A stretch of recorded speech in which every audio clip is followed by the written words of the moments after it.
샬롬 평안하시죠? 네, 지금부터 2023년도 신약 강의 신앙 아카데미 제1강 시작하도록 하겠습니다. 먼저 우리 찬송가 453장 부르도록 하겠습니다. 예수 더 알기 원하네. 크고 더 넓은 은혜와 대속해 주신 사랑을 간절히 알기 원하네. 내 평생의 소원, 내 평생의 소원, 대속해 주신 사랑을 간절히 알기 원하네. 성령이 스승되셔서 진리를 가르치시고 거룩한 뜻을 깨달아 예수를 알게 하소서. 내 평생의 소원, 내 평생의 소원, 대속해 주신 사랑을 간절히 알기 원하네. 성령의 감화 받아서 하나님 말씀 배우니 그 말씀 한 절 한 절이 되도다. 내 평생의 소원, 내 평생의 소원, 대속해 주신 사랑을 간절히 알기 원하네. 예수가 계시는 보좌는 영광에 둘려 있도다. 평화의 왕이 오시니 왕성하도다. 내 평생의 소원, 내 평생의 소원, 대속해 주신 사랑을 간절히 알기 원하네.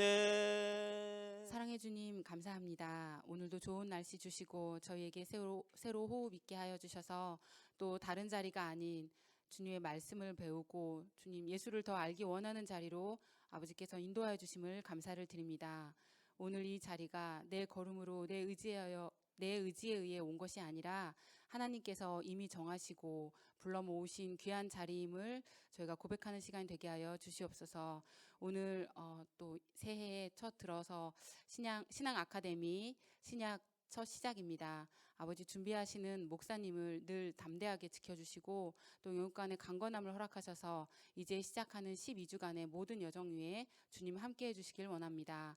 또한 앞에서 듣는 저희에게 주님 깨달아지는 은혜를 더해주시고 또 삶으로 살아갈 수 있는 담대함도 주시길 주님께 간구합니다. 아버지 첫 시간입니다. 이제 마치는 시간까지 주님께서 기운나게 해주시고 지혜 있게 하여 주시옵시고 마음과 귀를 열어주실 줄 믿사오며 귀하신 주님의 이름으로 기도드렸습니다.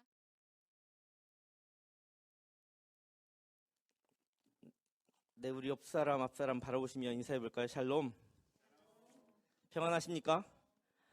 네, 한국 사람들 인사 뭐라고 자주 하죠? 네, 식사 많이 하셨습니까?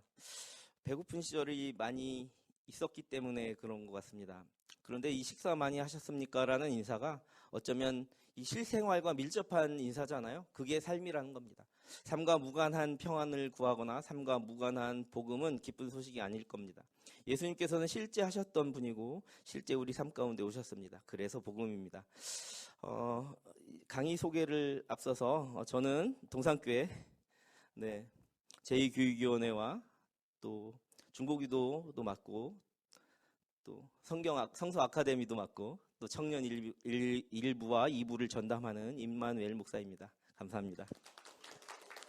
고맙습니다. 여러분들 제가 가이드북 다 드렸는데 여러분들 다 보이시죠? 네, 보입니다. 우리 강의 및 개요 목표 한번 쭉 보겠습니다. 강의 및 개요와 목표는 기니까 생략하도록 하겠습니다. 집에 가셔서 성경을 보는 눈이 열리고 하나님의 사랑을 만끽하는 시간이 되기를 기대합니다. 강의 방법은 강의와 토론, 세미나, 그리고 유인물 제가 여기 또 이렇게 드리고 미디어나 PPT, 또 과제물까지 이렇게 강의 방법을 진행하도록 하겠습니다. 교재 설명이 있는데요. 여러분들 이게 뭔지 아세요?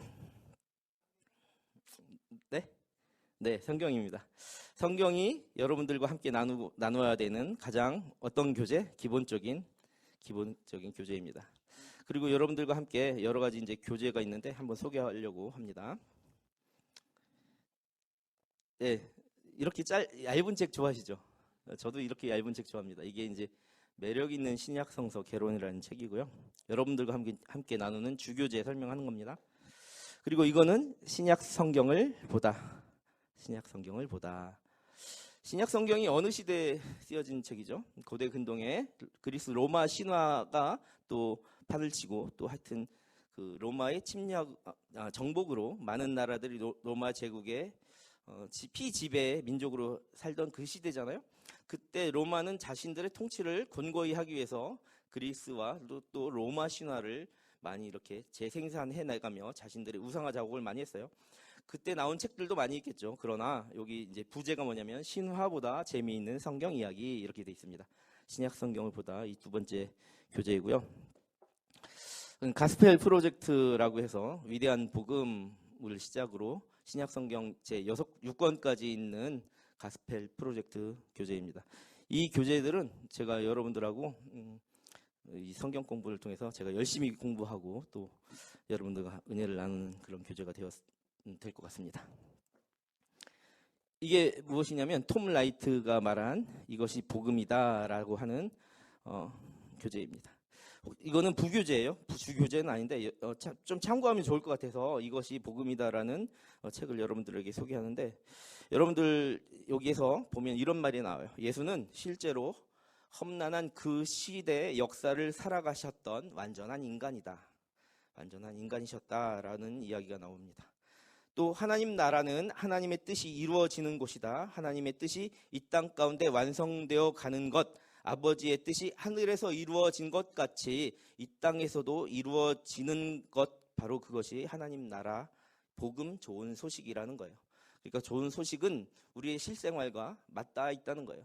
하늘 저 먼 곳에만 있는 것이 아니라 이 땅 가운데서도 하나님 나라는 이루어져야 된다. 그것이 바로 복음이다라고 말씀하시고 있습니다. 그 정권의 쟁탈기에는 사람들이 어떤 마음이 있을까요? 정권의 쟁탈기. 정권이 이렇게 막 부딪히고 쟁탈하는 그런 시대에는 어떤 사회 현상이 있을 것 같습니까? 네, 폭력이 있겠죠. 또 남을 죽여야 내가 그 정권을 획득하니까 사람들의 민심은 흉흉하고 엄청나게 도망 다니는 사람도 많을 거고, 긴장감 속에서 고통은 배가 될 것이고. 자, 로마 시대가 타 민족들이 이렇게 억압에 벌벌 떠는 시대인데 로마의 우두머리들끼리 정권 쟁탈을 한다 하면 얼마나 애통과 고난이 많을까요? 정말 힘들고 어렵지 않겠습니까? 이 정권 쟁탈기 험난한 암흑기죠. 암흑기. 문화도 암흑기, 사회도 암흑기죠. 근데 옥타비아누스가 이렇게 정권 싸움을 하다가 승리하고 돌아오게 돼요. 클레오파트라와 그의 이제 옥타비아누스의 그 맞상대는 이집트에 가서 자살하고 죽게 되죠. 그러니까 그 옥타비아누스는 로마로 다시 복귀했어요. 고대 근동의 지역으로 다시 복귀하니까 그 로마를 중심으로 밑으로는 이집트, 위에로는 터키, 뭐 이런 나라들이 험난한 암흑기에서 어떻게 되겠어요? 조금 이제 저것들 막 지들끼리 치고받고 하는데 괜히 병사로 끌려가고 괜히 죽고, 뭐만 하면 배신당하고 저거 반란자 아니야? 저쪽 편 아니야? 하고 막 죽이고 할 텐데, 이 복음이야 이것이. 그러니까 이 시대 그 로마 시대 로마 정권기를 살아가던 그 사람들에게는 예수님 오시기 전 30년 전, 그러니까 예수님께서 이 땅에 오시기 30년 전에 로마의 제국에 안정이 온 거예요. 로마 쟁탈이 끝나고 옥타비아누스, 흔히 아구스투스라고 하는 그 인물이죠. 아구스투스가 좋은 소식, 이런 의미를 가지고 있어요. 사실은 실제 이름이 옥타비아누스예요. 이게 이제 예수님 기원 전 30년에 정권을 잡고 헤롯이 다른 편을 들다가 막 살려가가지고 옥타비아누스에게 가서 아, 나는 얼마나 충성하는 줄 알지? 이제 네가 왕이니까 난 너한테 충성할게. 이러니까 실제 삶을 알았던 그 옥타비아누스는 또 피바람을 불지 않고, 그래, 헤롯은 그쪽 유태 쪽의 분봉왕을 시켜준 거예요. 그런 역사에, 그래서 왕이라고 칭송하도록 그런 역사의 흐름이 있는 시기에 예수님께 오신 거예요. 그러니까 사람들이 알고 있는 복음, 좋은 소식이라고 하는 이 인식은 자기 삶과 어때야 돼요? 밀접하게 실제 평안을 주는 삶이어야 되는 거예요. 그러니 예수님께서 이 땅에 오셨을 때 선언한 게 있죠. 평화의 왕으로 오셨다. 그러니 그들이 느끼는, 그들이 암울했던 암흑기를 이렇게 뭔가 이렇게 여명을 밝혀주시듯 그 세상에 빛으로 오신 예수님, 그게 이제 복음이다. 그 당시 삶과 무관하지 않았던 그것이 복음이다라고 이 책에서 주구장창 이야기를 하고 있던 겁니다. 자, 여러분들에게 이 책도 한번 소개했고요. 제가 좀 또 좋아하는 책입니다. 이 존 파이퍼라고 여러분들 아시겠지만 복음주의 신학자 존 파이퍼가 내가 바울을 사랑하는 30가지 이유라는 책을 통해서 예수 다음으로 내가 가장 존경하는 멘토다 라는 말을 제가 엄청나게 지난 10년 동안 했거든요. 근데 재작년에 3년 전에 이 책이 딱 나왔을 때, 2019년도에 이 책이 딱 나왔을 때 그 말이, 그런 비슷한 말이 써 있는 거예요. 그래서 아, 이게 관점이 같구나 하고 해서 책을 읽어봤더니 복음주의 신학자로서 예수와 또 사도 바울 이야기했던 그 많은 예수의 이야기가 또 그의 어떤 일생이 그려져서 저한테 많이 도전이 되었습니다. 그래서 소개합니다. 이런 책들이 바로 교재와 부교재가 되겠습니다. 여러분들 평가 기준은 출석 70%. 결석하시면 안 됩니다. 온라인으로 듣는 혹시 그런 분들은 그 주에서 다음 주 강의가 끝나기 전까지, 그러니까 너무 많이 시간을 드리면 안 될 것 같고 수요일 정도. 그러니까 오늘 강의가 끝나잖아요. 이따가 저 녹음본을 편집을 해서 편집본이 올라갑니다. 편집본은 올라가서 링크를 딱 걸어주면, 게시글로 이제 링크를 딱 올려주면 그 밑에 댓글이나 참여하는 그것을 통해서 듣고 나서 댓글을 참여하면 출석 인정을 하는데 그것이 이제 수요일 정도까지는 출석 완료가 되어야 되고, 출석이 혹시 이제 미흡하거나 이런 분들은 총무님이 개별 전화를 하셔서 들었는지 안 들었는지 확인할 것이고, 현장과 온라인 모두 독려하며 이렇게 진행하도록 하겠습니다. 이것이 이제 여러분들과 함께 나눈 평가의 기준입니다. 자, 한 페이지 이렇게 딱 보시면 가이드북 다 갖고 계시죠? 혹시 안 갖고 계신 분 있어요? 두 번째 페이지에 보면 주간 강의 진행 내용 커리큘럼이 있습니다. 오늘은 신약성서 접근하기, 위대한 복음 슈퍼스타 태어나다라는 것을 이제 제1강에서 하고, 나머지 12주간의 순서는 소개한 바와 같습니다. 혹시 여기까지 질문이 있습니까? 네, 질문 없는 거 좋아하기도 하지만 질문 너무 없는 거 저 별로 안 좋아하는데요. 네. 이상으로 뭐 오리엔테이션 마쳐도 되겠습니까? 네, 감사합니다. 이제 오늘 첫 번째 강의 도입을 해도 될까요? 네, 고맙습니다. 첫 번째 강의 이제 시작하도록 하겠습니다. 성경이란 무엇인가? 성경이란 무엇인가? 성경은 어떻게 구성되어 있고, 성경이란 무엇인가? 우리 1, 2, 3 이렇게 써 있는데 한번 읽어보도록 하겠습니다. 시작. 성경은 기록된 하나님의 말씀이다. 성경은 우리 인생의 지침서이다. 영육간에 건강하고 유익하게 하는 양식이다. 결론적으로 성경은 시작, 온 인류를 향해 예수를 계시한 책이다. 아멘. 자, 성경의 구성에 대해서 이야기해 볼게요. 많은 이 신앙 아카데미 시간을 통해서 여러분들이 성경의 기본적인 개요를 많이 했을 테지만 한 번만 더 짚어보겠습니다. 성경은 어떻게 나뉘죠? 크게 구약과 신약으로 나눠집니다. 자, 구약은 천지 창조로부터 성육신 하신 예수가 이 땅에 오시기 전까지 유대인들의 역사와 경험, 신앙과 율법을 그 안에 담고 있죠. 우리 청년들하고는 한번 이렇게 나눈 적이 있어서 조금 이렇게 지난주에 나눴네요. 지난주에 나눠서 이 부분은 짧게 좀 진행하도록 할게요. 자, 구약성서는 모세 율법서, 대선지서, 서선지서, 그리고 역사서, 또 시편, 잠언, 전도서, 아가까지의 애가까지 지혜문학인 시가서로 구분되죠. 그렇다면 우리가 이제 배우는 신약은 이 땅에 성육신 하신 예수의 탄생, 예수님과 그분의 생애와 삶, 또 예수의 전하신 복음, 그리고 그 사도들이 기록한 서신들과, 그래서 초대교회 시작부터 첫 1세기 동안의 교회 역사, 이런 것들이 이렇게 그 안에 담겨 있죠. 역사서인 사도행전을 비롯해서 서신서, 바울 서신과 공동서신 이렇게 나누기도 합니다.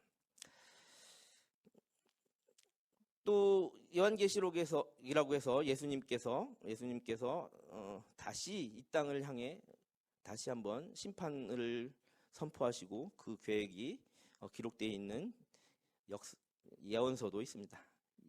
여기까지가 성경의 구성이라고 할 수 있죠. 아까 성경이란 무엇인가라는 이야기에서 첫 번째 뭐라고 했죠? 성경은 기록된 하나님의 말씀이다라는 겁니다. 자, 이 성경 보이죠? 성경 보이죠? 이거 다 책이잖아요. 인간의 손으로 쓴 책이란 말입니다. 그래서 책이 하는 모든 기능을 성경이 하는 겁니다. 자, 시편은 시집이에요. 그래서 시집을 읽을 때 우리의 마음이 정서적으로 동화되고 연상하고 그 장면을 기억하고 막 하잖아요. 그것처럼 시집처럼, 아니면 잠언 같은 교훈집이잖아요. 교훈집을 하면 내가 어떻게 살아야지 결심도 좀 하게 되고, 또 여러분들 역사에 나오는 역사서들을 보면 위인전 전기문 같잖아요. 그러면 도전을 받습니다. 그래서 이 모든 책에서 하는 모든 기능을 이 성경은 한다. 여러분들 이 가이드북 한두 장 넘기면 저게 있어요. 노트가 있어요. 노트를 또 프린트해 놨으니까 거기다 노트 이렇게 사용하셔도 되고. 자, 이거 볼펜. 그런데 아까 말했지만 책이 하는 모든 기능을 무엇이 한다? 성경이 다 한다. 하지만 그거에 플러스 한 가지를 더 한다. 그게 뭐입니까? 많은 재미와 감동도 있겠죠. 하지만 같은 책이지만 성경은 다른 책과 다르게 하나님의 말씀이 담긴 책이다라는 거예요. 성경이란 무엇인가? 그래서 책이 한 모든 기능은 하지만 첫 번째, 성경은 기록된 하나님의 말씀이죠. 베드로서 1장 20절부터 21절에 이런 이야기가 나오죠. 먼저 알 것은 성경의 모든 예언은 사사로이 풀 것이 아니니 예언은 언제든지 사람의 뜻으로 낸 것이 아니오 오직 성령의 감동하심을 받은 사람들이 하나님께 받아 말한 것이다 라고 하잖아요. 그래서 이 성경은 기록된 하나님의 말씀이다. 또 성경이란 무엇인가? 두 번째, 성경은 우리 인생의 지침서라는 겁니다. 믿음으로 담대히 나아갈 길을 열어주고 우리에게 하신 말씀이 담겨있기 때문에 그 성경을 통해 하나님의 은혜와 사랑, 우리의 삶의 목적과 의미를 이해할 수 있다는 거예요. 성경은 진정한 삶의 의의와 목적을 찾아가도록 인도하시는 하나님의 인도하심이 그 안에 담겨있기 때문에 세상을 창조하신 하나님의 지혜가 있어서 우리 인생의 지침서가 되는 것입니다. 우리가 세상의 영을 받지 않고 오직 하나님으로 온 영을 받았다고 하잖아요. 그래서 이 성령이 가르치심을 따라 인도하시는, 영적인 것은 영적인 것을 분별하게 하시는 그런 성경은 우리 인생의 지침서와 같다. 그런데 이제 중요한 것은 이 성경은 다른 모든 관계서적이나 심리서적보다도 더 사람과 사람 사이의 관계, 하나님과 사람과의 관계를 회복하는데 모든 집필자의 주제가 거기로 함축되어 있어요. 그러니까 즉 뭐냐면 성경은 인간의 삶과 인간 관계, 또 하나님과 관계, 즉 관계에 대한 지침서로도 이렇게 일하고 기능하는 거죠. 마태복음 23장 37절부터 40절까지 보면 예수께서 이르시되 내 마음을 다하고 목숨을 다하여 뜻을 다하여 주 너의 하나님을 어떻게 하라고요? 사랑하라고 해요. 그게 첫 번째 가장 큰 계명이고, 둘째는 내 이웃을 네 자신처럼 사랑하라 하셨습니다. 이것이 온 계명과 율법과 선지자의 강령이라고 한 거예요. 당시 예수님께서 오신 당시에는 신약 성경이 완전히 집필된 건 아니잖아요. 구약 성경만 있단 말이에요. 그런데 구약에 나오는 모든 율법과 모든 선지자의 강령을 다 이 성경을 핵심을 예수님께서 훑어보니 그 많은 것들이 있는데 하나님을 온 마음 다해 사랑하고 이웃을 네처럼 사랑해, 네 몸처럼 사랑해, 이게 정말 관계의 회복을 선언하신 거예요.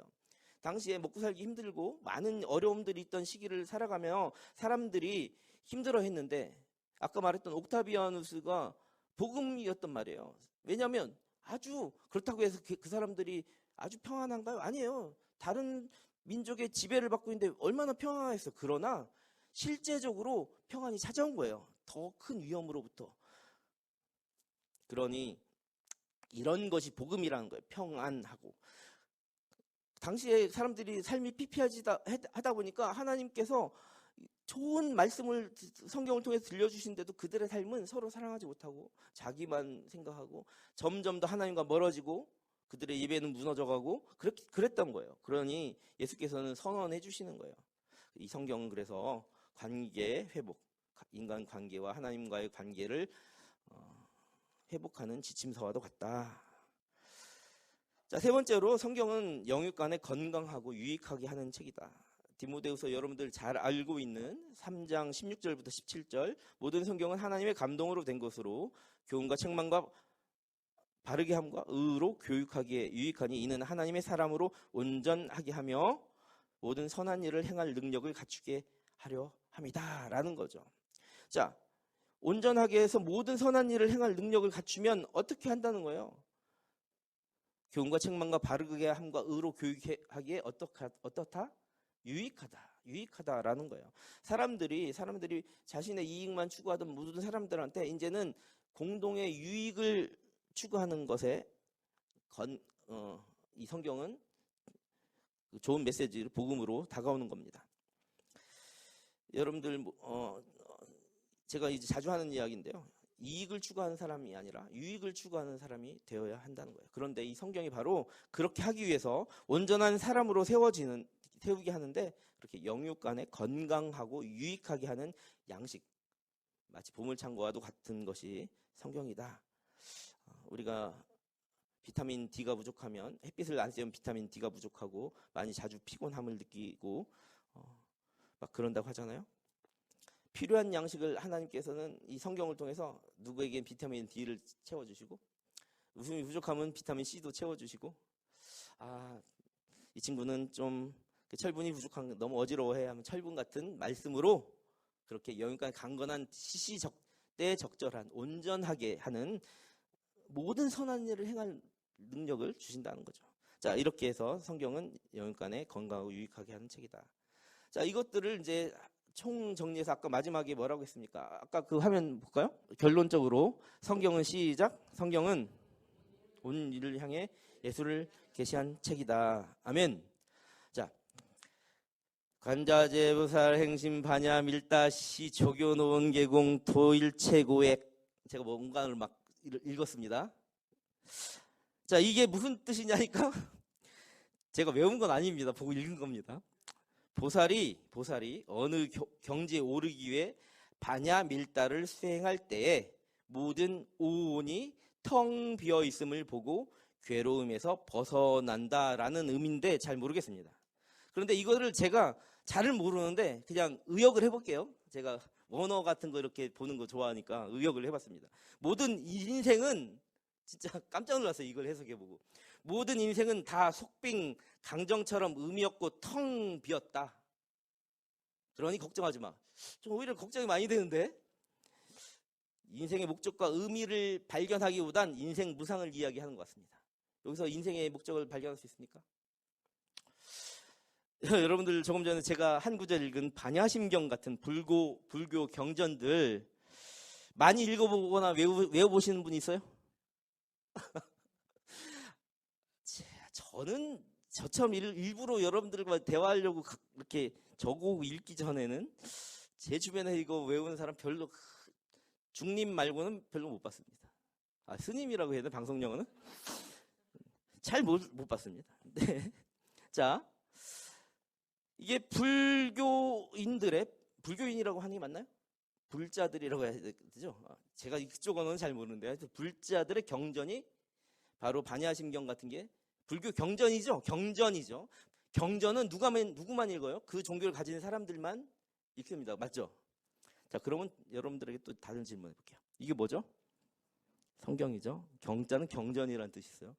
성경은 기독교인들의 경전인가요? 기독교의 경전입니까? 맞습니다. 맞죠? 만약 우리가 그런데 이 성경을 기독교인들만 보는 경전이라고 생각한다면 제가 아까 좀 전에 불교 그 반야심경을 보고 그것도 좀 틀렸어요. 사실 여러분들 틀린지도 몰랐잖아요. 엄청 틀렸어요.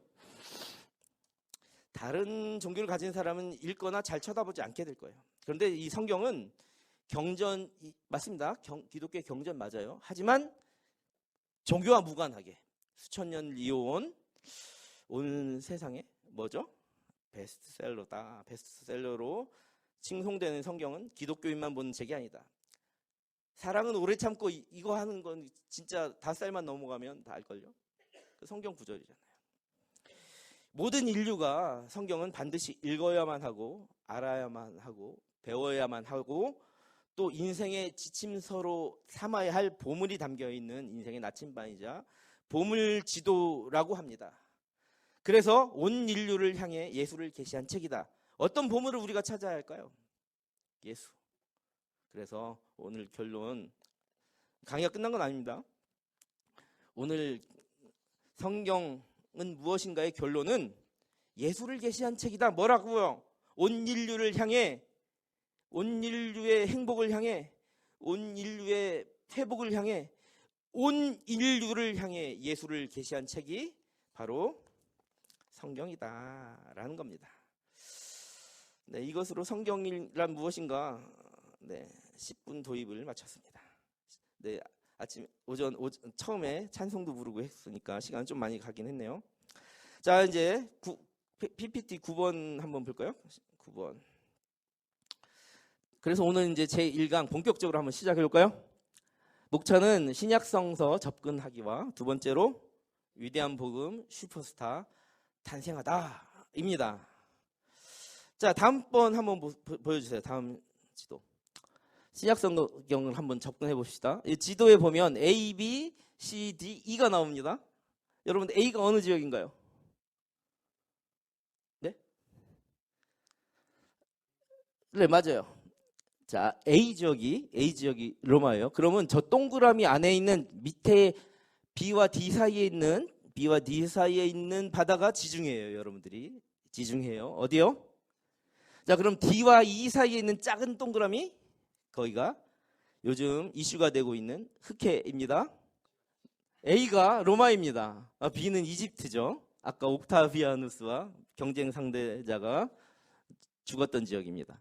C는 바로 예수의 탄생지와 예수가 살아갔던 주 활동 무대인 팔레스타인 지역이에요. 거기가 이스라엘과 시리아 이런 지역이죠. D는 바로 터키입니다. 안티옥 교회도 있고 그쪽 터키입니다. 자, E는 흑해 바로 위쪽이죠. 흑해 바로 위쪽. E는 우크라이나 지역입니다. 저 동그라미 안에가 고대 근동 지역을 잘 나타내고 있습니다. 신약의 이야기가 바로 저 지역을 중심으로 이루어져 있습니다. A, B, C, D 사이에 있는 것이 지중해로서 로마가 그 많은 나라들을 통치할 때 주로 항해했던 그 해상 교통로라고 볼 수 있겠습니다. 신약성경 접근하기. 신약성경은 27권의 짧은 책으로 이루어져 있습니다. 이 문서들은 초기 로마 제국이 사용하던 일상 문자이자 일상 언어인 헬라어로 기록되어 있는데, 자, 이 헬라어를 바로 코이네라고 합니다. 이 코이네가 바로 이 성경입니다. 헬라어로 기록된 성경을 코이네 성경이라고 합니다. 자, 이것이 당시에 기록됐을 때 이건 출판된 책이잖아요. 한 페이지, 다음 페이지 한번 보여주실까요? 저런 식으로 되어 있습니다. 저 옆에 있는 사진은 제가 이걸 안 들고 올까 봐 사진을 찍어서 했던 요 마태복음 제일 첫 장을 찍어 놓은 것이고, 저 왼쪽에 있는 것이 원어 사본 중에 대문자 사본입니다. 자, 일상 언어인 헬라어 코이네라고 하는데, 이 코이네 헬라어는 어떤 헬라어였냐면 시장 용어였어요. 그러니까 시장 용어라는 건 뭐예요? 고급 헬라어가 아니라 시장 용어라니까 서민들이 자신의 삶과 아주 밀접한 언어이잖아요. 평상시 많이 쓰던 그런 언어로 쓰여진 것이 바로 신약 성경이라는 거예요. 삶과 무관하지 않다. 삶과 아주 밀접하다라는 거예요. 자, 그 다음 페이지 한번 볼까요? 자, 신약성서 접근하기. 이제 신약성서의 구분과 강조점을 한번 알아보도록 하겠습니다. 여러분들에게 드린 자료 보시면 있죠? 자료 참조해 주시면 됩니다. 자, 먼저 복음서입니다. 복음서는 마태, 마가, 누가, 요한은 이것을 사복음서라고 하는데, 마태, 마가, 누가는 같은 관점을 가지고 쓰였기 때문에 공관복음이라고 하죠. 자, 공관복음 중에서 마태복음은 강조점이 왕이신 예수를 지칭하고 있습니다. 왕이신 예수를 지칭하기 위해서 역사적인 그 계보를 이야기합니다. 다윗의 자손으로 오신 예수를 이야기한 겁니다.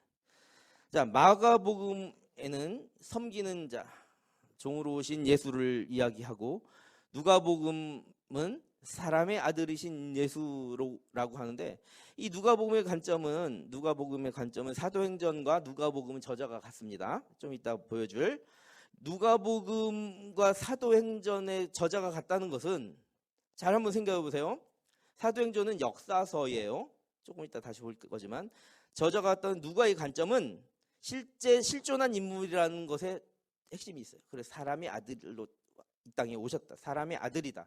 그 시대를 살아갔다라는 것이 이제 누가복음의 강조점입니다. 요한복음은 하나님 본체, 그가 하나님이시다. 그렇게 오신 하나님이 바로 하나님이시다라고 이 사랑의 사도 요한복음은 하나님의 아들이신 예수를 이야기합니다. 다음으로 보면 역사서죠. 아까 말했지만 누가복음과 같은 저자. 자, 사도행전에 보면 그 역사적 파란만장한 그 교회의 1세기의 장면이 나오는데, 이것이 바로 성령 강림 사건 이후로 촉발되는 교회의 탄생과 확장에 대한 이야기가 이 사도행전에 나옵니다.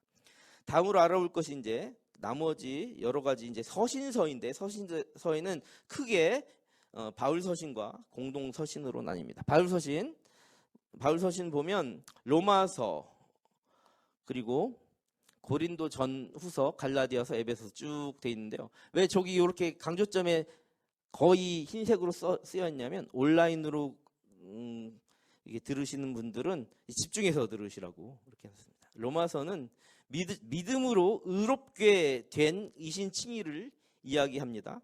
고린도 전서 후서에는 그리스도의 주되심, 또 위로의 본질적 사역의 완수를 이야기합니다. 자, 여기서 쭉 이야기를 하면 시간이 많이 걸리니까 갈라디아서만 한번 좀 우리가 이제 조금 염두에 두려고 합니다. 갈라디아서의 주제도 무엇이죠? 이신칭이라고 되어 있습니다. 갈라디아서 주제가 이신칭이. 그런데 갈라디아서의 주제와 그 로마서의 주제가 같은 이신칭이 같은데 사뭇 강조하는 바가 좀 달라서 바울 서신 중에서는 요 갈라디아서만 일단 짚고 넘어가도록 하겠습니다. 이것이 오늘 1강의 첫 주제는 아니니까요. 갈라디아서에 나오는 핵심 주제에는 이신칭이 행위와 하나님을 믿는 믿음과 율법과 사랑 사이의 관계를 잘 다투고 있는데, 루터도 믿음으로 얻은 의의 행위로 믿음으로 얻은 그 믿음의 사람은 의의 행위로밖에 이렇게 연관지어질 수밖에 없다. 그러니까 이게 좀 어려운 말은 아닙니다. 믿음을 가진 사람이, 믿음으로 의롭게 된 사람이 어떻게 선한 일을 하지 않을까라는 관점이 바로 루터가 말한 갈라디아서의 관점이에요. 사람들이 우리가 이제 흔히 이제 개신교의 맹점을 이야기할 때 믿음으로 구원 얻으면 다 되는 것이 아니냐, 너무 좀 이렇게 진짜 삶에 무관하게 너무 이렇게 추상적인 게 아니냐, 이렇게 얘기를 하는 사람도 있습니다. 루터의 칭의론이 행함이나 성화의 관계에는 너무 이렇게 약화시키고 좀 부족한 게 아니냐 하는데, 루터가 쓴 갈라디아서라는 주석집이 있는데요. 거기 보면 믿음으로 의롭게 된다는 고백을 어떻게 표현하고 있냐면, 우리의 행위와 사랑에 바르고 참된 가치를 부여할 때, 그러니까 믿음을 지닌 사람이 자신의 행동과 삶과 사랑에 가치를 부여할 때 완성된다, 이렇게 표현하고 있는 거예요.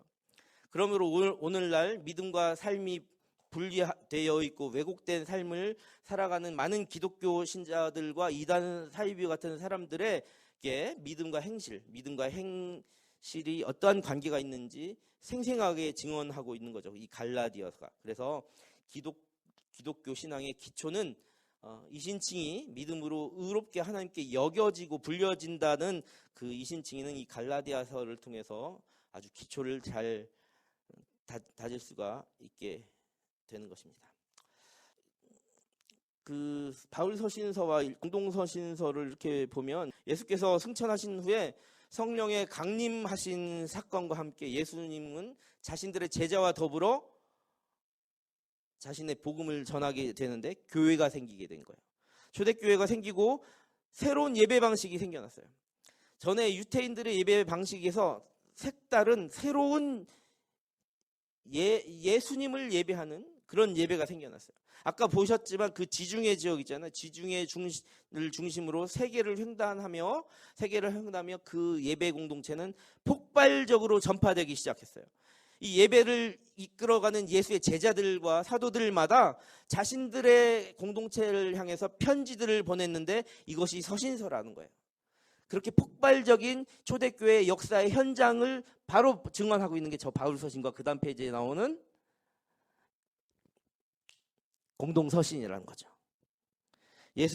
예수에 대한 같은 사건, 다른 서술에 4가지 이야기가 있는 사복음서와 예수 정신과 성령 운동을 통해 초기 기독교의 살아있는 역사의 현장을 보도하고 있는 사도행전, 그리고 조금 전에 나누었던 바울 서신과 공동 서신과 같은 서신서, 그리고 제일 마지막에 보면 강렬한 환상과 묵시의 글이 나오는 요한계시록. 여기까지 성서는 1세기 마지막 30년 동안 쓰여졌어요. 요 시기에 성경들이 많이 집필되고 쓰여진 거예요. 그리고 수집되어지기도 했어요. 왜냐하면 이단 사이비들이 자신이 바울인 척 하면서 많은 가짜 문서들을 발행했거든요. 그러니까 정경을 찾으려고 많이 노력했던 거예요. 언제? 1세기 마지막 30년간에 많이 기록되고 수집되어졌습니다. 이런 문서 수집이 당시에 1세기와 2세기를 살아가던 사람들의 사회와 문화와 종교와 문학적인 모든 곳에 상당한 영향을 끼치게 되는 거예요. 그래서 주 2세기가 딱 들어서면서 이런 문서 수집을 완료해가지고 총 27권이라는 공식적인 책들을 이것은 진본이다. 바울 사도의 진본이다. 이런 식으로 27권을 딱 모아서 정경화했어요. 성문서로 인정하고 정경화돼서 이것을 기독교 성경, 크리스천 바이블 또는 성서, 홀리 스크립처, 이렇게 기독교 성경 또는 성서라고 일컬어지며 이렇게 불려지게 되었습니다. 기독교를 공인하기 시작돼요. 그러니까 로마 제국 안에 많은 나라들이 있었을 거 아니에요? 많은 나라들이 어쩔 수 없이 또 국가들이 성경을 포용할 수밖에 없었어요. 그들의 신앙과 그들의 신화와 그들의 많은 이야기들이 있었음에도 불구하고 그들은 성서를 포용할 수밖에 없었어요. 그런데 이 성경은 아까도 말했지만 기독교인만의 정경이 아니었단 말이에요. 정경이나 기독교인만의 책이 아니었단 말이에요. 이 성경을 읽는 사람들은 응답할 수밖에 없는 거였어요.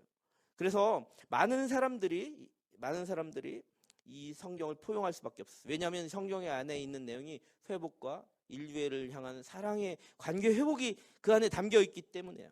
특히 성경 중에서 이 신약 성경에 담긴 다양한 관점과 다양한 정신을 사람들은 놀라지 않을 수밖에 없었어요. 그래서 이 로마가 세계를 지배하는 과정에서 기독교를 공인하고 나서 이 성경은 많은 사람들에게 여러 가지 관점으로 여러 가지 차원에서 이렇게 영향을 끼치게 되었던 거예요. 자, 그러면 18번 PPT를 보여주시면 성경은 어떠한 관점들이 있는가? 인류학적 차원, 역사적 차원, 문학적 차원, 신앙적 차원이 바로 이 성경의 차원이에요. 자, 먼저 인류학적 차원을 한번 볼게요. 19페이지에 보면 인류학적 차원. 신약 성경은 1세기 아까 뭐라 했죠? 지중해를 중심으로 고대 근동 동그라미 친 바로 그 지역 세계에서 사람들의 손에 쓰여졌던 거예요. 자, 아까도 말했지만 이건 책이라고 했잖아요. 하나님의 감동으로 쓰였지만 이건 사람들의 손에 의해서 쓰여졌기 때문에 그 안에 무엇이 담겨 있느냐? 문학적인 기법들이 담겨 있어요. 그 많은 문학적인 기법 안에는 당시 시대의 정황과 사회적 상황에 대한 하나님의 의지에 대해서 기술하기도 하고, 이것이 단순한 창작물이 아니었어요. 가짜가 아니에요. 당시의 사회상을 반영한 문화적 실체의 작품이었던 거예요. 따라서 신약 성경은 인간의 본성과 인간관계에 대한 깊은 인류학적 차원을 담고 있는 거예요. 인류학적 차원에서 이해하는 것이 그래서 여러 가지 장점이 있어요. 첫 번째는 이 인류학적 차원에서 이 성경은 인간 본성에 대한 이해를 돕는 겁니다. 신약 성경은 인간의 본성에 대해 깊이 있는 이해를 제공해요. 인간이 죄에 빠진 상태에서 이렇게 다시 태어난다, 이런 개념을 강조하면서 인간의 구원의 필요성, 인간 본성이 죄인이었으나 구원의 필요성을 이렇게 이야기하면서 인간의 본성에 대한 이해도 하고 있고요.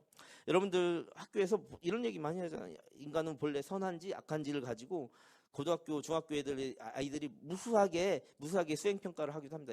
현재도 하고요. 고등학교 2학년도 요번에 윤리와 사회인가 거기서 수행평가 요번에 하더라고요. 전국적으로 다 하더라고요. 인간은 본래 악한가 선한가. 여러분들 어떻게 생각하시죠? 인간 본성이? 네? 악해요? 하나님 형상 닮고 태어났는데?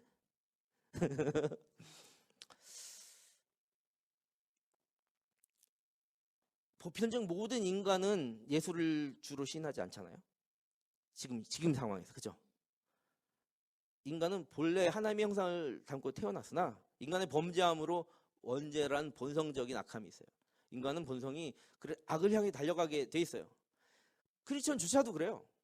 우리 삶조차도 매일마다 주기도문 외우면서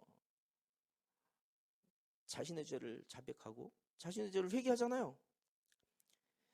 인간이 본성이 악하다고 깨닫지 않으면 회개할 일도 없어지고 하나님 만날 수가 없습니다. 예수님만 주로 신할 고백할 이유가 없어져요.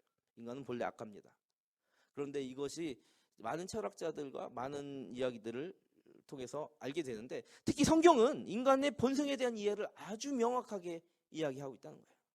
자, 두 번째는 아까도 얘기했지만 이 성경은 인류학적 차원으로 봤을 때 인간 관계에 대한 이해를 하게 한다.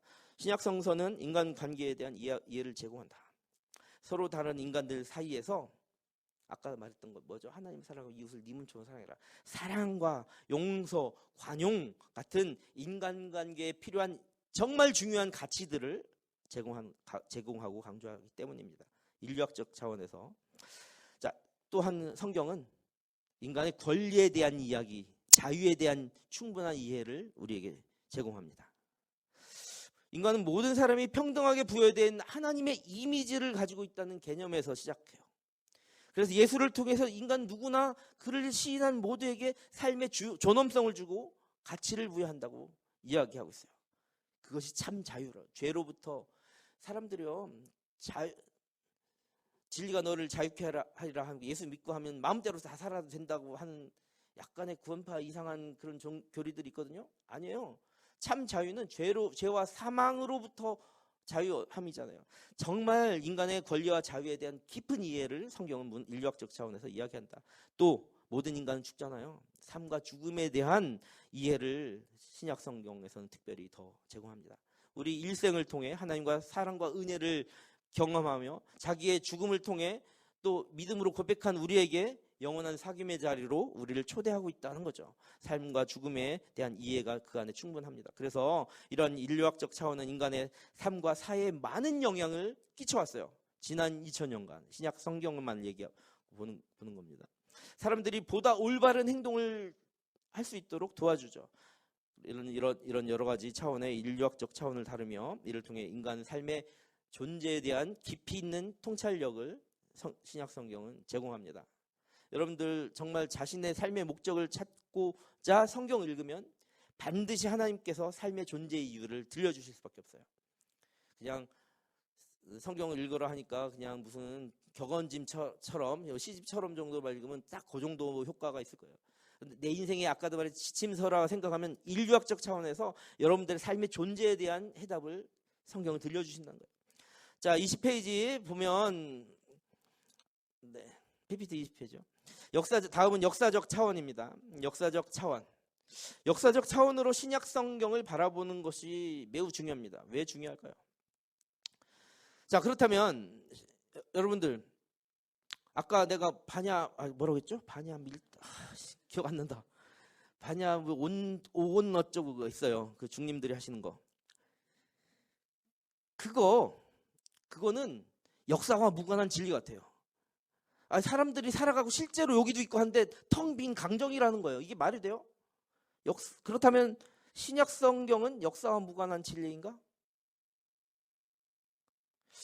역사와 무관하다면 삶과도 무관한 진리입니다. 진리라는 건요, 삶과 밀접하고 삶의 진리가 돼야 돼요. 그래서 역사와 무관하지 않은 진리예요. 역사와 무관한 다른 이상한 경전들에 나오는 이상한 그냥 추상적인 얘기가 아니라는 거예요. 신약 성경. 역사적 차원에서 신약 성경은 있잖아요. 역사적으로 실존하며 역사 속에서 나왔고 역사적 인물이 그 안에 등장하며 마찬가지로 예수께서도 역사적으로 실제하신 분이라는 겁니다. 그래서 예수께서 완전한 인간이셨다는 것이 중요해요. 그거 복음입니다. 예수님께서 완전하지 않은 그냥 인간의 몸을 살짝 빌려 입고 왔거나 아니면 뭐 망토를 뒤집었던 것 같은 그런 가면이 그거는 추상적이고 관념적인 거거든요. 그런 신이라고. 신화와 별반 다를 게 없어요. 아까 신화보다 더 재미있는 성경 이야기, 신약 성경 이야기라는 얘기 있잖아요. 역사적 차원에서 실존하셨고 인간이었다라는 거예요. 신약 성경이 쓰여진 시기가 로마 제국이 독재적으로 지배하던 시기였습니다. 로마 제국은 그리스 문화 다음에 이어지면서 그리스 로마의 문화를 보유하고 있었으며 사실 이런 문화가 신약 성경의 작성과 번역에 많은 영향을 끼친 것도 사실입니다. 그런데 왜 어떤 영향을 끼쳤는가? 유태인들은 로마 제국의 지배하에서 어떤 삶을 살았죠? 아까도 말했지만 자유로웠나요? 참 자유가 없었다니까요. 자유롭지 못한 삶을 살았고 많은 유태인들은 야훼 하나님을 지금 기독교와는 다릅니다. 야훼 하나님을 믿기 때문에 로마의 신성을 부인하는 거예요. 로마에서 말한 많은 신화들과 신성을 부인하는 겁니다. 그래서 많은 유태인들이 기존 정통의 유대교도 따랐지만 사실 아까 뭐랬죠? 로마인들의 핍박이 많았다 하잖아요. 자기 고향에 살기 힘들었어요. 자신들의 신앙을 고수하려고 하다 보니까 도무지 그곳에서 핍박을 견딜 수가 없었어요. 그래서 디아스포라 하는 과정에, 그러니까 흩어져 자기 유태인 지역 아까 A, B, C 정도 된 지역에서 D나 E, 멀게는 E 아니면 B, A 지역으로 다 기억나시죠? 네, 기억나셔야 됩니다. C가 어디죠? 아까 지도에서 고대 근동의 팔레스타인, 이스라엘, 예루살렘, 시리아 뭐 이쪽 팔레스타인 그쪽 예수의 탄생지와 신약 성경 주 무대에서 흩어지기 시작하는 거예요. 그때 어떤 디아스포라 유대인들은 기독교로 개종하기 시작한 거예요. 그 역사적 시간 안에서 기독교로 개종하면서 삶의 영역을 확장했어요. 자, 기독교로 개종하니까 디아스포라는 더 디아스포라 할 수밖에 없었어요. 왜냐?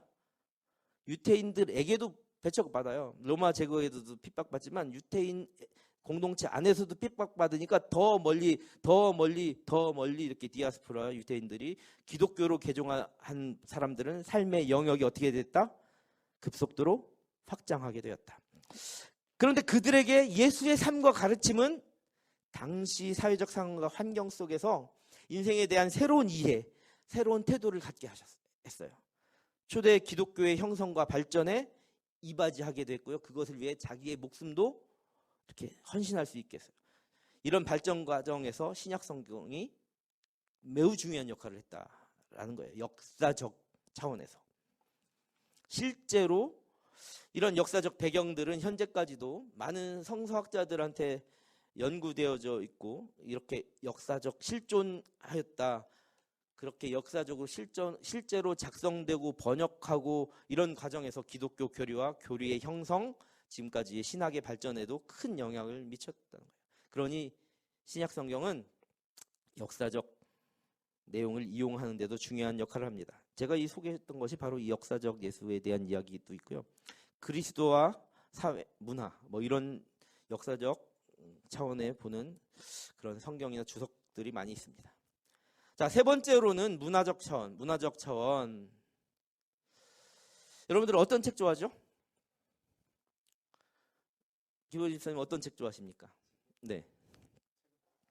네? 책 안 읽습니까? 여러분들 뭐 시집 좋아하십니까? 아니면 위인전이나 일대기를 다룬 어떤 전기문 같은 거 좋아하십니까? 아니면 그냥 이렇게 이솝우화 같이 그 동화집이나 그냥 이야기책 좋아하십니까? 만화책 좋아하십니까? 웹툰 요즘 막 나오고. 많은 사람들이요, 자기가 좋아하는 책을 만나면 어떻게 하는 줄 아세요? 밤을 꼴딱 새웁니다, 진짜. 순식간에 시간이 어떻게 가는지도 모릅니다. 여러분 혹시 그런 경험들은 있으세요? 있죠? 있다고 하셔요, 그냥. 네. 그런데 안타까운 거는요, 신약성경 한번 읽으면 다 요한계시록 아멘 주에서 어서 오십소서 하면 끝날 때까지 이거 멈출 수가 없어. 야, 돼. 그런데 도대체 사람들은 자기가 좋아하는 장르를 만나면 밤이 새는 줄도 모르고 밤새 몰두하면서 이 신약 성경 정말 주여, 한 페이지 딱 읽으면 자는 사람들부터 그럼 안 됩니다. 이번 신약반을 통해서 여러분들을 정말 끝까지 최선을 다해서 한번 관통해 보실래요? 신약 성경은 각기 다른 저자들이 있기 때문에 전체를 흐르는 맥은 같으나 아까도 말했지만 어떤 책 좋아하냐고 했잖아요. 다양한 문체와 장르가 있어요. 예수님의 삶과 가르침, 그리스도의 탄생과 발전, 그리스도 교회의 발전 과정, 또 부활 사건, 예수의 가르침 비유 이야기들, 정말 여러 가지 다양한 주제가 이 신약 성경에 다 있단 말이에요. 근데 이 신약 성경은 고전적인 그리스어로 쓰여져 있어요. 자, 이 문학적 차원에서 보면 이 그리스어의 굉장히 아름다운 남녀 그 단어만 해도 남성 단어, 여성 단어가 있고 변화 엄청 많거든요. 그리스어의 아름다운 언어와 문법적인 구조들, 그리고 다양한 어휘 표현을 다 활용해서 그 당시 아까 코이네라고 했잖아. 그 당시 고대 근동에 사는 서민 문학으로도 굉장히 가치가 있어요. 왜냐하면 그 당시 서민들이 글을 썼겠어요? 책을 집필했겠어요?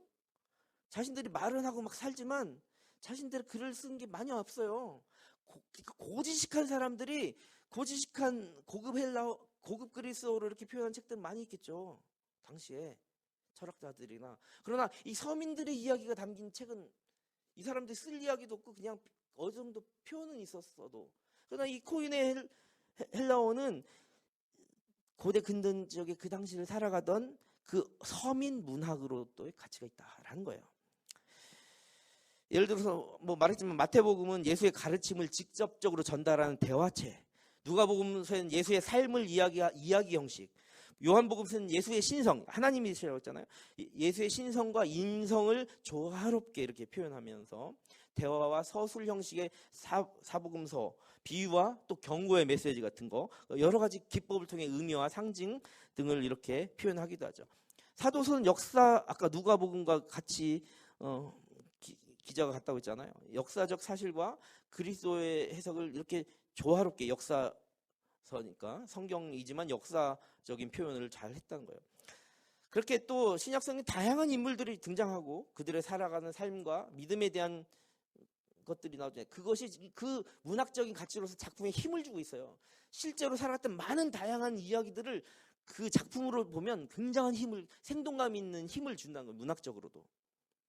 문학적인 단순히 탁탁탁 친 텍스트를 넘어서 종교적 텍스트, 아까 또 기억도 못합니다. 그런 글자 같은 그냥 추상적이거나 그냥 단순한 종교적 텍스트를 넘어서 문학적으로 상당한 가치가 있다라는 겁니다. 자, 네 번째로는 신앙적인 차원이죠. 신앙적인 차원.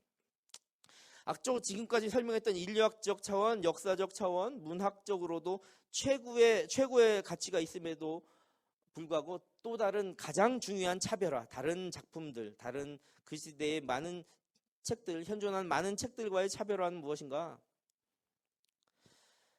아까 말했죠. 성경은 읽는 독자로 하여금 따라해 보겠습니다. 응답하게 한다. 무엇하게 한다고요? 자, 여러분들 성경이, 이 성서가 하나님의 말씀이라고 믿어지십니까? 정말 믿어지십니까? 성경이 하나님의 말씀이라면 모든 독자는 하나님의 말씀에 응답하게 되어 있습니다. 저자도 등장인물도 장소도 문학 양식도 전개 방식도 문체도 독특하고 다 다양하고 여러 가지 관점으로 볼 수 있지만 그 중심에 흐르는 종교적 신앙적인 흐름이 성경 안에 있다는 거예요. 다 다른 독특한 특색이 있지만 중심의 신앙이 하나로 응집하게 하는 결정체가 있다는 거예요. 하나님의 말씀이라는 거예요. 그 결정체는 예수예요. 그런데 이 결정체 같이 그 신약 성서를 읽는 독자로 하여금 특별한 체험과 감동을 모두에게 불러주시면서 응답하게 하셔요. 여러분들 성경 읽잖아요. 여러분들만의 간증과 체험과 경험이 이제 일어나야 돼요. 그냥 글자처럼 읽고 그냥 공허하게 그냥 불경 외우듯이 보는 게 아니라는 거예요. 여러분들의 삶에 그런 체험과 확신에 따른 삶의 방식의 변화가 일어나야 된다는 것이 신약 성경의 주제예요. 신약 성경의 중심 주제는 예수 그리스도를 통한 인류의 구원과 하나님과의 관계의 회복이라고 생각할 수 있습니다. 뭐라고요? 예수 그리스도를 통한 인류의 구원과 하나님과의 관계 회복. 독자는 이러한 하나님의 뜻을 발견하며 하나님의 말씀에 대한 응답을 하게 되었다. 어떤 것을 한다고요? 응답. 이러한 주제가 기독교 신앙의 근간입니다. 이를 위한 우리의 믿음과 삶의 방식이 이 신약 성경의 중요한 요소가 된다는 거예요. 신약 성경의 핵심은 위로부터 내려오는 궁극적인 하나님의 능력을 체험하고 그런 체험과 관련한 그런 확신을 다양한 방식으로 표현하고 있어요. 다양한 응답을 우리에게 들려주고 있어요. 그러면서 하나의 주제로 향하는 거예요. 여러분들이 신약 성경을 향해서 읽으면서 그 하나의 주제를 놓치면 심오한 하나님의 뜻도 놓치게 된다라고 생각하시면 됩니다. 체험과 확신에 찬 응답은 우리의 체험적이고 교리적이고 의식적이고 도덕적이고 그리고 종교적인 것을 포함한 모든 삶의 방식에서 드러나게 돼요. 예를 들자면 찬양과 기도와 같은 예배의 방식으로 드러나요. 초대교회 역사도 그랬어요. 다양한 신앙 공동체, 요한의 공동체나 바울의 공동체나 베드로의 공동체나 그 사도들의 공동체가 디아스포라하면서 교회를 확장해 나갈 때 그들의 체험적이고 교리적이고 의식적이고 도덕적이고 종교적인 것들을 담아서 그 안에 기도와 찬양 같은 예배가 드러났고 또 한 가지는 그와 더불어 봉사와 전교와 선교와 구제와 같은 실천 행위들을 포함하는 이렇게 말하면 삶의 신앙운동을 일으키는 독특성을 바로 이 신약 성경이 보여준다. 따라서 이 신약 성서는 신앙적인 삶을 살기 위한 지침서이며 그리스도인들이 하나님의 뜻을 더 많이 이해하고 믿음의 삶을 여러 가지 방식으로 표현하며 살 수 있도록 도와주는 중요한 자료이다. 이를 통해 신앙적인 차원, 이를 통해 하나님의 사랑과 하나님의 자비에 대한 깊은 이해, 영적인 지혜와 힘을 얻을 수 있다라는 것입니다. 그래서 오늘 첫 번째 챕터를 마치겠습니다. 자, 두 번째. 여러분들 많이 피곤하신가요? 지나고 나면 언제 이렇게 시간이 갔어? 이렇게 할 수도 있어요. 두 번째, 지도 한번 보여줄까요? 자, 이게 이제 고대 근동 중에서 우리가 신약 성경에서 이야기하고 있는 세부 지도입니다. 여기 예루살렘 아까 여기 이쪽이 B인가요? B. 이쪽이 C예요. 예루살렘과 수리와 길기랴. 자, 갈라디아, 갑바디아, 소아시아, 루기아, 비빌레 저쪽 끝에 안티오까지 해서 저쪽이 터키 지역이고요. 저쪽이 넘어가면 고린도 지역과 데살로니가 지역이고 그 옆에 구두같이 생긴 것이 바로 로마 이태리 쪽입니다. 자, 다음 페이지 보면 위대한 복음 슈퍼스타 태어나다. 예수께서 태어나시고 앞으로 이제 삶에 대해서 쭉 이야기하고 신약 성경을 쭉 이렇게 관통해 나갈 때 아까 좀 전에 보여줬던 그 지역을 중심으로 예수뿐만이 아니라 예수의 제자들과 초대교회 역사가 이루어졌다라는 것이고, 자, 오늘 이야기하고자 하는 두 번째 주제는 위대한 복음 슈퍼스타 태어나다. 한번 따라해 볼까요? 위대한 복음 슈퍼스타 태어나다. 슈퍼스타 누굽니까?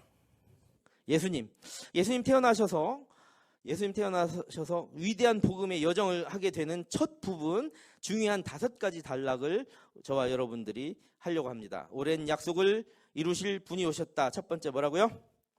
약속을 이루실 분이 오셨다.